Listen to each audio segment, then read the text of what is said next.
அனைவருக்கும் வணக்கம். நம்ம டெய்லியும் banking and SSC point of வியூல 5 கொஸ்டின்ஸ் கரண்ட் அஃபேர்ஸ் வந்து பார்க்குறோம். இன்னைக்கு என்ன கொஸ்டின்ஸ் இருக்கு அப்படின்னு சொல்லி பார்ப்போம். ஃபர்ஸ்ட் ஒன், எக்ஸ்பேண்ட் எஸ்ஐஆர் அப்படின்னு சொல்லி கேட்டிருக்காங்க. ஸோ எஸ்ஐஆர் அப்படின்னு சொல்லி பார்த்தீங்கன்னா நமக்கு ஸ்பெஷல் இன்டென்சிவ் ரிவிஷன் அப்படின்னு சொல்லி சொல்லுவாங்க. சரியா? ஃபர்ஸ்ட் பெங்கால்ல நடந்துச்சு, பீகார்ல நடந்துச்சு. இப்போ வெஸ்ட் பெங்கால், தமிழ்நாட்டுல எல்லாம் இந்த ஸ்பெஷல் இன்டென்சிவ் ரிவிஷன் நடக்க போகுது. வெஸ்ட் பெங்கால், தமிழ்நாடு, கேரளா இங்கெல்லாம் நடக்க போகுது. சரியா? அடுத்தது, choose the correct statement about special intensive revision அப்படின்னு சொல்லி கேட்டிருக்காங்க. எஸ்ஐஆர் பத்தி 2 ஸ்டேட்மெண்ட் கொடுத்திருக்காங்க. SIR is a focused, time-bound, house-to-house voters verification process conducted by booth-level officers to update and correct the electoral rolls before major elections அப்படின்னு சொல்லி கொடுத்திருக்காங்க. அதாவது SIR அப்படின்னு சொல்லி பார்த்தீங்கன்னா, நமக்கு பொதுவா எலக்டோரல் ரோல்ஸ அப்டேட் பண்ணுவாங்க. அதுல இருக்கக்கூடிய இன்னக்யூரசிஸ், மைக்ரேட் ஆயிருப்பாங்க நெறைய பேர் இறந்து போயிருப்பாங்க. ஸோ அதெல்லாம் ரிமூவ் பண்ணிட்டு அப்டேட் பண்றது தான் இந்த எஸ்ஐஆர் அப்படிங்கிறது. யார் பண்ணுவாங்கன்னா, பூத் லெவல் ஆஃபீசர்ஸ் வந்து அத பண்றாங்க. சரியா? So section 21 sub clause 3 of the representation of people act 1950 empowers election commission of India with discretionary powers to revise electoral rolls in any manner it deems fit அப்படின்னு சொல்லி கொடுத்திருக்காங்க.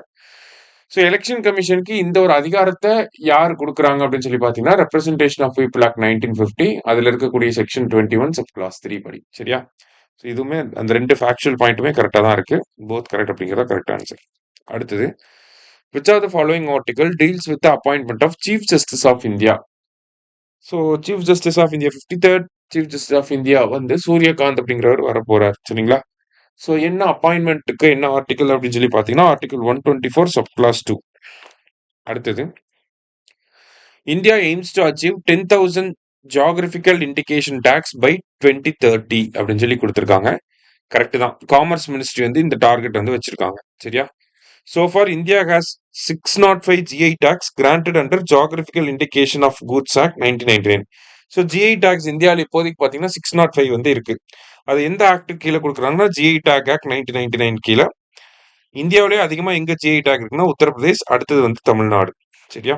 Both correct அப்படிங்கிற correct answer. லாஸ்டா, which are the following has become the 11th member of ASEAN பொறுத்த வரைக்கும் பார்த்தீங்கன்னா 1967 start பண்ணியிருப்பாங்க, establish பண்ணியிருப்பாங்க. ஹெட் குவார்ட்டர்ஸ் வந்து ஜகார்ட்டால இருக்கு. இந்தியா வந்து மெம்பர் கிடையாது. சரியா? ஸோ யார் 11th மெம்பரா வந்திருக்காங்கன்னா, ஈஸ்ட் திமோர் அப்படிங்கிற இவங்க தான் வந்திருக்காங்க. ஓகேவா? அரில்ஸ் திமோர் லெஸ்தே அப்படின்னு கூட சொல்லலாம். ஸோ இன்னைக்கு 5 கொஸ்டின்ஸ் பார்த்துருக்கோம். தேங்க்யூ. சுரேஷ் IAS அகாடமி, வெற்றியின் முகவரி.